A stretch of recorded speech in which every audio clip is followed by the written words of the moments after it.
Now live from the offices of Coldwell Banker in the Denver Tech Center in Colorado, I am Coach Mulls, Ryan Mullaney. And I'm Coach Coop, Mark Cooper, former Denver Bronco. And we have a special guest today. Yes, we do. I'd like to welcome my brother Mark Mullaney to the podcast. Mark, welcome aboard, man. Thank you.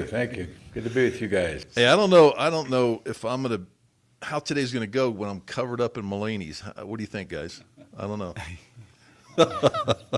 It's a double team and both defensive linemen, guys. I don't know how to handle. It's not good.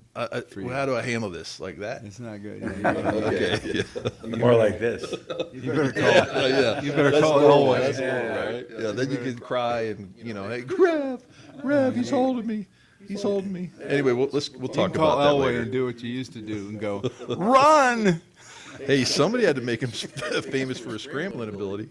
You did me Right? a favor. I hope he sends you a I check. take full credit for that, right? All right, so I want to get a little background with Mark and Coop. We got about 20 years of NFL experience here.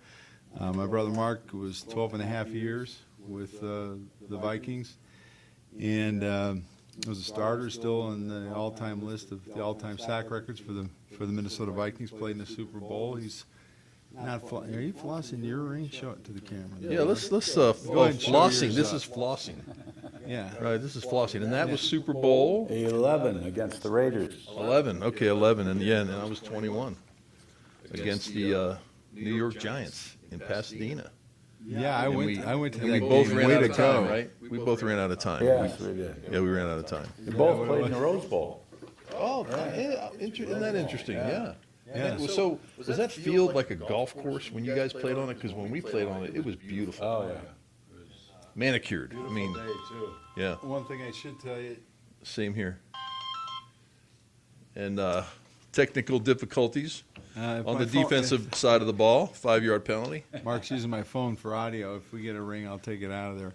Hey, so a couple things that I wanted to mention. I don't know if you even knew this, Coop, but Mark Mullaney, not Cooper, was the first player to ever wear a shield in the NFL. You know, you mentioned that the other day, and I thought that was really interesting. Go into that story, Mark. Well, we were playing Atlanta, and it was an outside run, and the offensive tackle was trying to hook me. So the only way he could stop me, Coop, was to, give me a left and put his thumb in my right eye. And they call it a blowout fracture of the orbit, but what happened is he pushed my eyeball through the back of my socket and broke it. And I had my retina was caught up in that fracture. And I was fortunate when I came to the bench. Fred Zamberletti, the trainer, was wiping away the blood, and I looked at him. It's the first time I really ever saw fear in someone's eyes. And wow, yeah. I said, "Are you gonna stitch me?" And he said, "I can't find the cut," and the blood was just running out my tear duct. But fortunately for me, there was a world-renowned eye doctor in the stands who saw it up on the Teletron up there, and he came down on the field. No kidding. Wow. And they were yelling at Fred Zamberletti to put a patch on it, get me back in the game. Yeah. And by that time, the doctor had come down. He said, "Let me look at his eye." He opened up my eye, and he said, "His retina's bleeding. You got to rush him to the hospital."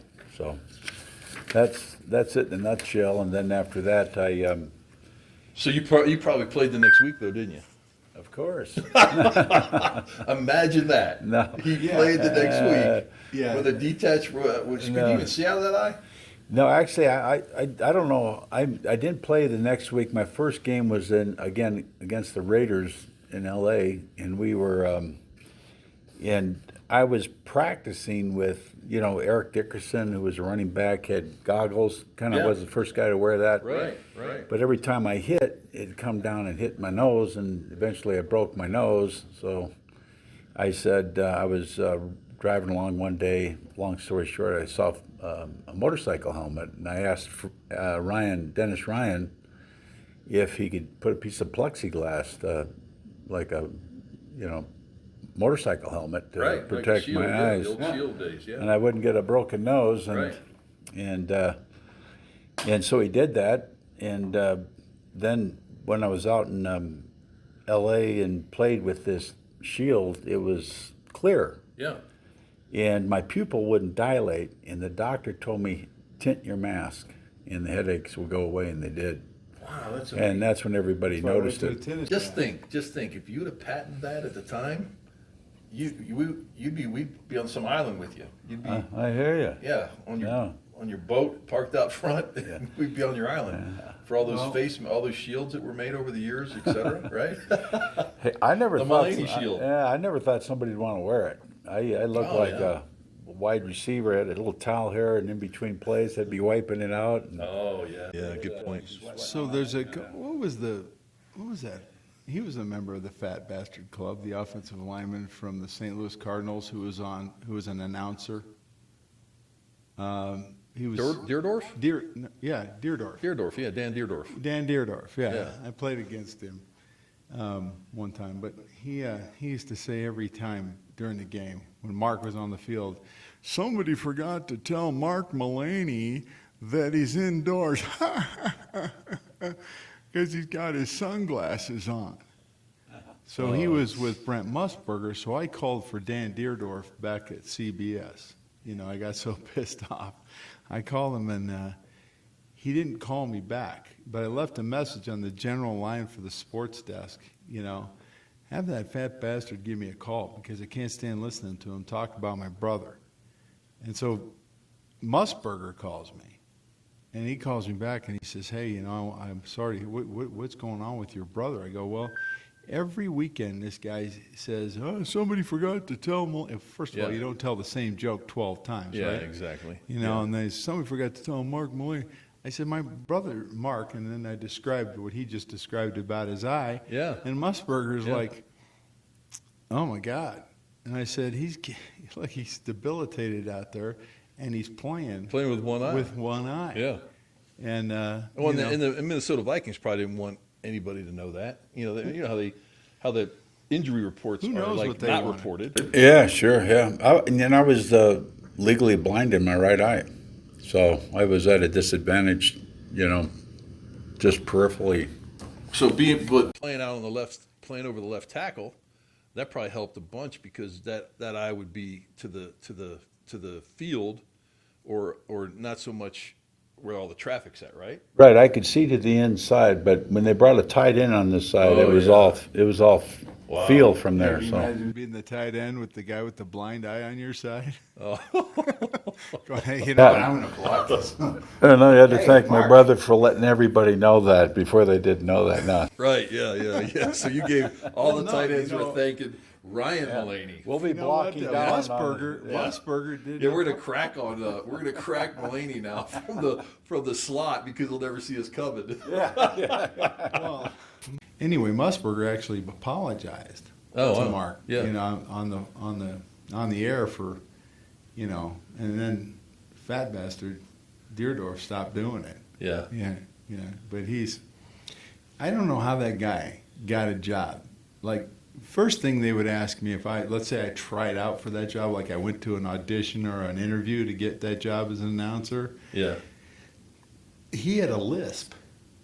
So he would talk like this, like, I don't think I ever noticed my that. dad used to say, "Suffer and succotash," Right. But anyway, so we're gonna. Mark is also a couple other things that we want to talk about today. Mark is also an ordained minister. Is that correct, Mark? I wouldn't call myself ordained, but I have been studying the word for since 1979, when I first became a Christian with my roommate Robert Miller. Okay, so we're going to touch on that a little bit here, and you'll see how we're going to touch on it. I know I haven't shared with you, but you'll figure it out. But one of the things that Mark does also is he goes to a lot of football camps. He worked with me in the NFL military combine camps and all the Yeah, we had a great we've had. offensive line, defensive line O-line, camp D-line down camps, at Castle Rock here. What, a year ago? Yeah, Mark, I think, has done 3 of those with us. Yeah, we had the Anderson brothers in who are no longer, I believe, and then They're still brothers, but barely. right, barely right, and then and great guys. I mean, great, talk about technicians and Mark and myself and six, 7 other coaches. Yeah, it was a good We camp. had We had probably 245 kids at Yeah, that it was camp. amazing. Yeah. We just had Offensive different and defensive stations, linemen. different stations going the whole time. Yeah, Those down kids at got Rock better. Canyon. So I got to bring our sponsor into this, okay? This episode is brought to you by Mile High Aeration. Here's a shout out from my good friend Florian McCann. Florian started in business in 1987, 33 years in business. He's, by your estimation that I can find, he's the #1 aeration company in Colorado. And Florian's one of the better people on the face of the planet, really. I mean, he's a big football fan. He's got a son who went through our program, went through training on our O-line, D-line stuff, went through the camps that we had as well. Yep. And Flo Jr. is up at Colorado State University. So he didn't redshirt, correct? He's a sophomore now. Is he a true sophomore? No, he took a redshirt year. Oh, did he? Okay, so He did suit up for every game because they were ready to put him in if something happened. right, but because he the never red played. shirting thing has totally changed since you and I played. Right. You can literally play in like 6 games and still get a red shirt, as I remember. Yeah, Might even there's- be more. I'm not exactly sure of. Yeah.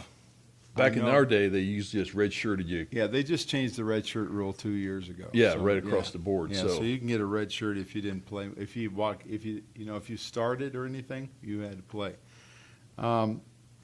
So talking about Florian has a business where he obviously pokes holes in people's lawns, right? And those holes in Colorado seem like they're fairly, kind of a who cares type deal. People don't think about it, and they don't do it. And it's a mistake because we live on clay.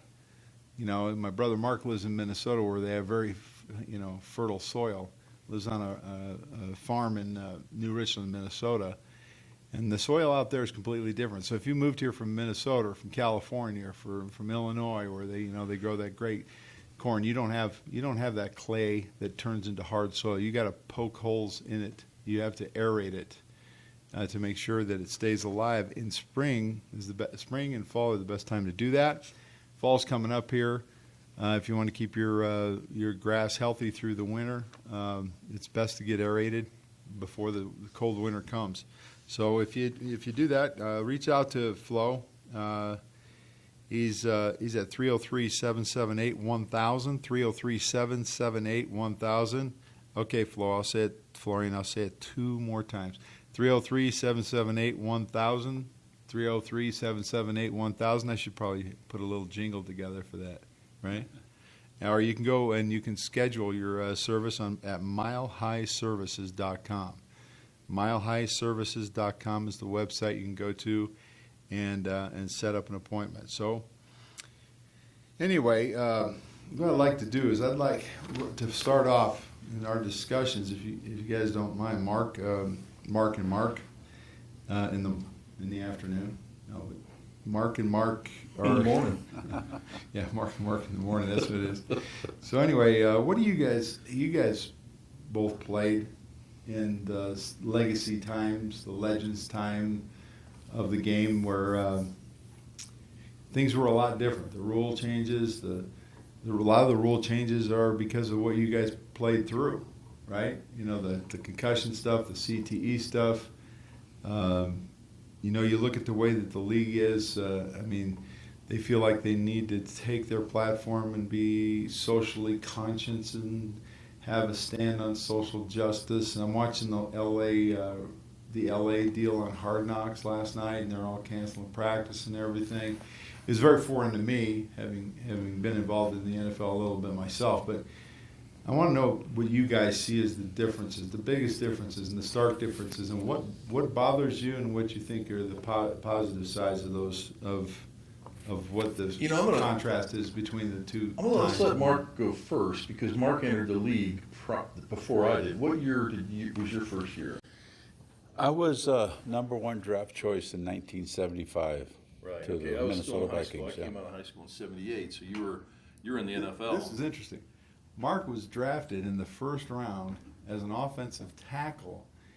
He was drafted in the You first mentioned round that. to be a defensive end. He's one of two guys, I think, in the entire NFL that was drafted in the first round to play a different position than he played in college. Wow. Yeah, that's crazy. So he was one of you, Coop. So you can't do we're the smartest in the world. Well, no, I can. I want to see both of your That makes report me the cards. smartest, toughest guy in the room. It does. You can go both ways. Oh, Oh, never never thought mind. about that. Yeah. Yeah, that's, No, No, but so at 75, I mean, like I said, I was still in high school. I graduated high school in 78, go to University of Miami, come out in 83. So matter of fact, you and I used to work out together at Yeah. the International Athletic Club out there off of Parker Road in 225. That's where we met. he doesn't remember me being there. I don't remember. I just Yeah, literally no. don't remember Ryan. Yeah, at the he, time. I was there every day. Yeah, yeah, but I think you had made a comment that you had been in and out of town, or you had moved somewhere for a certain period of time, and I think that's when you and I were at the IAC actually. Right. Yeah. So, but go ahead, start. I mean, in '75, This is what I think it was. So follow me on the this. things changed. Knock, knock. I'm not going there. Knock, knock. Okay, who's there? Mulls. Mozu. How soon we forget. Yeah. All Oh, here we go. Anyway, I'll let you guys take that over. Yeah, by the way, they don't say they go both ways anymore in football. They say that they're on each side of the ball. Yeah. Well, it's politically correct. Ball singular. PC. Right. PC. Ball singular. They're not on each side of the ball. Now, let's make that clear. Yeah. Okay. Exactly. All We right, are let's clear. move on. Let's get out of it. All right, guys. Get out So of that's the question. Ditch. Describe the contrast between now and when you 75. played. Yeah, 1975. That's a long time ago. Yeah. Mark? Yeah, a lot has changed. I mean, just in the way they did everything, and I had to relearn a position, and wondering why would I be drafted to Minnesota, to one of the best defensive lines in football, coming off their third Super Bowl. Just played the Pittsburgh Steelers, and they want me to take Eller, Marshall, or Page's place, and I'm Wow. saying, how about this Wow. short little fat guy in the middle there, Sutherland, huh? Go against the But anyway, yeah, no, but, yeah, and Those names right there. Yeah. You're just, wow. yeah, I was in the, all Hall of Famers, all pros, and I just remember my conversation with Bud Grant when I came into the league. It lasted about 10 minutes, and I think after my 13-year career, I talked to him a total of 15 minutes maybe. Was he like a Landry, or was he like a Bear Bryant kind of guy where he had very few words? And just very stoic, very few words. Yeah. He basically sat me down, welcomed me to the Vikings. Our conversation took And he asked me one question. He said, so what's the most demanding position to play on a football field? And I never really thought about that. And I came up with a few answers like corner. And he said, corner, you don't like the corner because you got to run. Big guys can't run, and you get tired, and they can run all day. They're like deers. So, do you give up? I said, yeah, what is it? He goes, you're about to play it. He goes, here's what's required of you. You got to come back fast enough to run down the fastest running back in the NFL. You got to come back strong enough to take on a 300-pound offensive lineman like Mark Cooper. And he told me, you have to be able to rush the passer. It's like a wrestling match. There's nothing that is going to be more physical and demanding than that. He goes, and you're going to have the endurance of that cornerback. You're going to have to go sideline to sideline and down the field. And there's no other position on the football field that is more demanding than that one. That's interesting. Wow. And he looked at me and said, if I get in a fight tomorrow, the 4 guys I'm taking with me is my defensive line. They're the toughest guys on the team. They run this team. And he goes, They're not very smart, right, Coop? welcome to the Vikings. And he shook my hand. He said, come in ready to play. You keep doing this, I'll keep you. You do that, you'll be gone. There you go. Thanks for coming. Right. Yeah. That's I the was way that there. worked. There was At no. least you knew where you stood. Yeah, exactly. There was no cameras waiting for me at the airport. There was no interviews afterward. And Yeah, so here's one advantage I have over Mark in this whole thing. He was threatened with that, but never had to go through it. I got to go through it twice. with Bud cutting me. So if you guys want to know how that feels, just give me a ring. Well, I thought it was 5 times, but not at the Vikings. No, I got cut by the Bears, Yeah, and then I got cut by the Chiefs, and then I got cut by the Rams. yeah. Twice with the Vikings. So from the standpoint of, like, as I remember now, and correct me if I'm wrong, and because when I was in high school, I was a big Miami Dolphin fan, right? So was I. Yeah. So but you had to block, with their fists Yeah. in, right? They couldn't Grab grab your like jersey, we could later in the league, right? So Well, they like had they're to grabbing block today, like they're that. You guys practically still, tackling. the head slap was still legal, Oh, yeah. right? Yeah. Well, I mean, that was a deadly weapon for a lot of those guys that you just mentioned, and a lot of defensive linemen in general, right? That head slap, get the ears ringing and try and knock their head off, right? Oh, yeah. So it's almost like being in a boxing match. If you've got the reach, which, Eller Page and Marshall definitely had the reach, and I could put my little hand in the palm of their hand. It was massive, and they had all the tools to do that. Ring that bell. Yeah. If you're an offensive lineman, eventually, if you could reach out and Yeah. keep that head slap away until they outlawed it, you could compete. But if you were a short little fat guy going against guys that look like basketball players, Right, exactly. you were Yeah. you're going to get your bell rung. Yeah, when I came in, and those guys were there a little bit too for my first year. What year did you show up? 78. 78. Okay, right. Okay. So, yeah, Eller, fortunately, he hated cocaine. He just liked the way it smelled. And he ended up going to the Seattle Seahawks on a trade. They brought in a guy named Frank Niehaus, who was the first person drafted in the NFL out of Notre Dame. He was the Alton Trophy winner and everything. This was the fattest, sloppiest, slowest, most worthless football player I've ever played with, and he played right next to me. And he was so tired because he couldn't stop smoking weed and drinking and eating himself.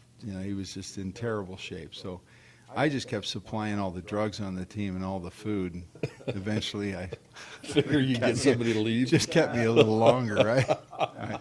Anyway, so let's go through a little bit of the contrast of what you're seeing today. Some of the things that you look at and you kind of go, geez, what is going on here? Well, one thing we used to be able to do to you guys, and you hated it, was we were able to chop block you. Yeah. A guy would stand one guy up, and you'd have him stood up, and the other we'd take your legs out. Right. And then that turned into then it went to inside the tackle box that could only happen, right? Right. And then it kind of is even more outlawed now. One guy can't have contact with the player, and if I have contact with you and you go cut him, then that's a chop block. Right. But if I bounce off of you, go to the next guy, and then you turn your back, I can now still cut you inside the tackle box, right? But even cutting, like we used to run Green Bay toss, 2 guards are pulling around the corner, we slice and dice everybody. You know what I mean? And the backside, we called it a scoop block. We would literally. Now they call it pin and pull. Pin and pull, yeah. Same Scoop thing. block, pin Yeah. and pull, same stuff.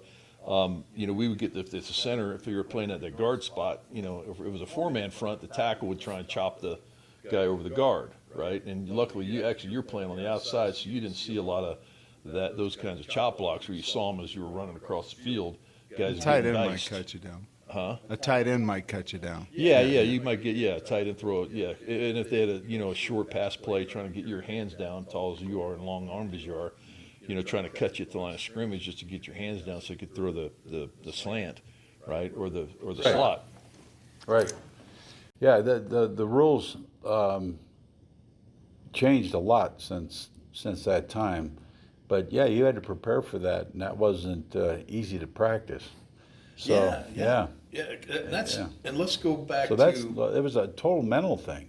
Absolutely. Yeah. So this is I'm glad we brought this up because the Broncos have yet to go live, to take anybody to the ground, to be cut blocked, to be chop blocked, right?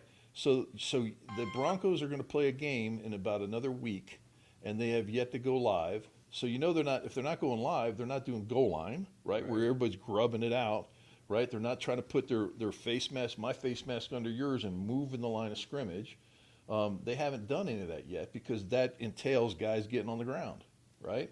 Correct. So how interesting is that going to be? We're going to start a season with the Broncos and many other teams across the league where no one has hit the ground yet. Well, let me ask you a question. Did you guys get really sore after your first day of hitting in camp? Oh, Yeah, it was like you'd get It really was sore, miserable. but then it would. yeah. But you would go away. After 3 or 4 days, 3 or 4 5 days. days, maybe 7 sometimes. Yeah, it would but, go away. And then but then you'd compile that with like bruise on top of bruise. Yeah, but what I'm saying, what I mean? what I'm saying is that these guys, that's your body conditioning. You know, when you go from cold weather to warm, really warm weather, after 4 or 5 days, you start getting used to the weather, the altitude in Colorado. Your body adjusts. These guys' bodies don't adjust. They don't ever get into hit mode. They never get there, in my opinion, because they I don't agree. hit enough Yeah. to be able to get conditioned to take the hit. And people talk to me like I'm crazy about that kind of stuff. Mark, what do you think? So, I mean, when we were hitting all the time, and like the time you said you feel it, and then there's bruise on top of bruise, or something's wrong. I mean, I don't believe a guy takes the football field without having something wrong with it. Yeah, no, you go in healthy, and then throughout the whole season, you're taping this finger to that finger because you jammed it. You're taping that finger to that finger because you dislocated it. And then you got gloves, and you got your hands, and they're taped, and all that kind of stuff. And then you got a pad on your bicep where you got chunked, and then you had a thigh bruise. So you throw in a little bigger thigh pad that week, to get through, right? And then you can't see out your right eye. You get plugged. Yeah. So you're always not. You're not ever really playing healthy. But I remember in our camps we would have 120 people there, right? And then we would be in Greeley, and we'd have 2-a-day practices, and then which was kind of nice later in my career, and you probably guys didn't even do it until again like about my age in the 80s, where we'd bring another team over and practice against them. Maybe you guys did that. We never did that. No. See, we did. We brought Houston to come in. We brought a couple different. I forget who the other teams were, but which was like we loved it because it was like new blood. Yeah. New bodies to hit, right? Instead of the same dude, the Well, yeah, same guy, the they're same still doing technique, that. the same. Yeah, but not obviously not now. But all I'm saying is it changed so that there was a different flavor. You know what I mean? Then there was a different guy to fight, right? Yeah. and there's a different guy to get into it with, and different coaches yelling and screaming at each other and all that kind of stuff that goes with it, which was kind of interesting, right? But they only literally via the CBA, the collective bargaining agreement, can be in full pads 13 times. If it was a regular year and all the preseason games and going up to a season, 13 times.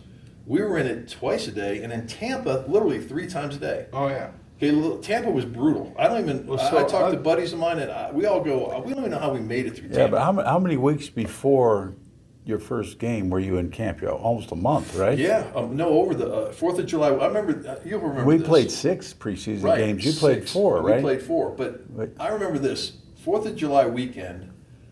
Was like the last party, right? I'd go down to the Keys, or I'd be with Gary Dunn, big old Gary Dunn, played Yeah. 12 years with Pittsburgh Steelers, and we'd practice against each other, and we'd do pass rush and lift together in the Keys, right? But at the 4th of July weekend, he and I would look at each other and go, "You ready?"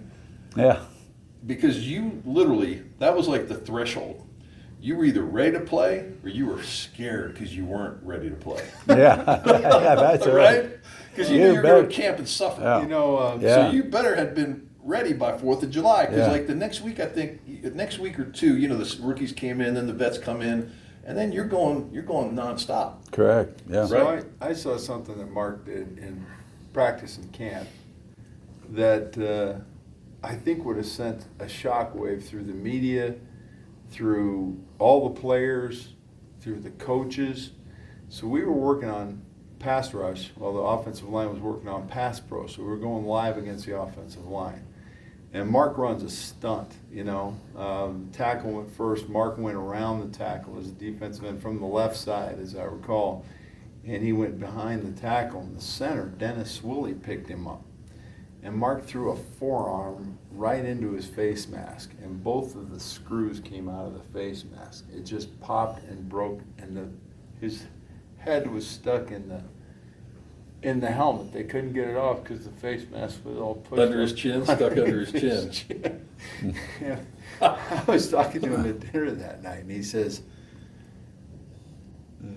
"That sounded like a cannon went off in my head when your brother hit me with that forearm. I hate going against him." You know? And nobody did anything. You know, like the equipment guys were going, "Yeah, you guys, let me go get him another helmet." Right, You know? exactly. Who is the crazy old man that was the equipment manager at the Vikings? Oh, Stubby Eason. Stubby. Yeah, Go get him another helmet. Yeah, yeah. It was, you know, the quintessential old school equipment manager guy. Yeah. But anyway, By that way, the helmet was when I came in the league. Just was a suspension helmet, just a little yeah, I strap remember around that, there. In high school, that's what I wore in Yeah, high school. I yeah. got one in my house. Yeah. My old high school helmet, it suspension was helmet. four Today- ropes Oh, with yeah. a pad and then like a cloth strap around your head. Today it's a lethal weapon. You see those Oh, things? yeah. Yeah, they're You awesome. take a sledgehammer to your head, you're not going to get a concussion. Absolutely, absolutely. No, yeah. they've come a long way. Oh yeah, And which is good too. Yeah, because when I got to college, so I'm in college, right, in '79, and they had Bike had come out with that air suspension helmet. I wore Right. a bike And that's at what I UNLV wore when bikes was all the way young. on through, because I had a suspension helmet. I was a tight end when I first got to college. Yeah. And talk about get your bell rung, running an out route. You know what I mean? And you know, guy club coming across. Oh, yeah. Club. So we can summarize that there was a Equipment's lot way more better. equipment, way and it's better. way less violent. You got better equipment to Yeah. get hit with. Oh, and yeah. It's way less violent. I always hear how much stronger and faster the NFL players are today. I don't buy into that stronger, faster thing. I don't either. I mean, I Well, ran a yeah. 4.67 at a combine, and I'm offensive lineman, right? Weighing 275, and you ran what? You had to be a 4.5 guy. Well, you know that's an interesting thing. Is one question they time you? I get asked all the time. They go like this: "Oh, wow, man, you couldn't play today. They're bigger, faster, stronger than you are." No. And I go, you know, Yeah, I you ask watch- them, They need to watch your highlight film and watch how Yeah, fast. but you know what I asked them? Yeah, I asked them this question. I go like this: so if a guy's 6'6", he's 255 pounds, 260 pounds. His fastest time is a 4.35, okay, and he could bench 4 1/4. You're 4.3. How do you know I'm talking about me? I'm just asking if a guy could do these things. Oh yeah, well I know and how fast you were. and You were he lightning could bench fast. 4 1/4, squat. Yeah, you were you strong know. as an animal. Yeah. You were. And I asked these guys, and I mean, there'll be like 10 of them challenging me. I go, "Do you think that guy can play today?" And they go, "Hell yeah." And I go, "You're looking at it. Yeah.